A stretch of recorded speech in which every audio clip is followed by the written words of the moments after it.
Welcome to our channel. Today we how to authenticate Square online checkout for dropshipping step by step clearly.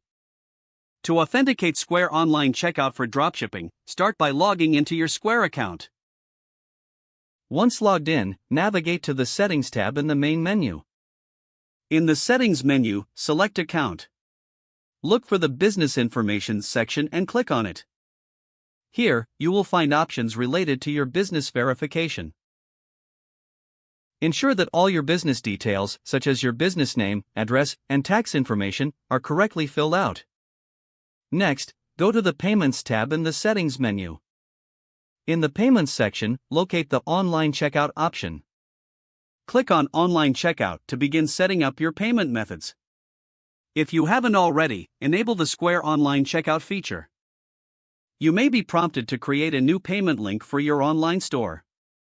Fill in the necessary details such as item name, price, and description. Make sure to enable any additional settings, such as tax options or shipping fees, as per your dropshipping needs.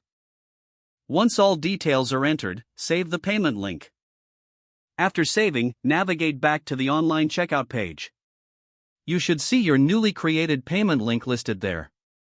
To authenticate your payment link, click on Test to simulate a transaction.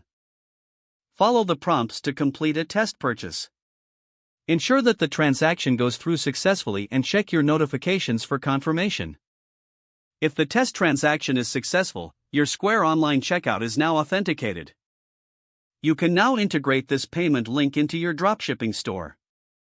Ensure your customers have a seamless checkout experience. Monitor your transactions regularly to make sure everything operates smoothly. If you encounter issues, visit the Square support page for troubleshooting assistance. If the page does not load, refresh the browser or try again in a private or incognito window. Make sure you are using the correct email address, then retype it carefully to avoid small typos.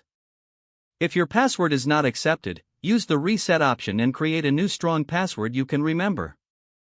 Check your spam folder for verification or security emails, then complete any requested confirmation steps. Enable two-factor authentication if available to improve account security and reduce unauthorized access risk. Don't forget to like this video and subscribe to our channel for more step-by-step tech guides.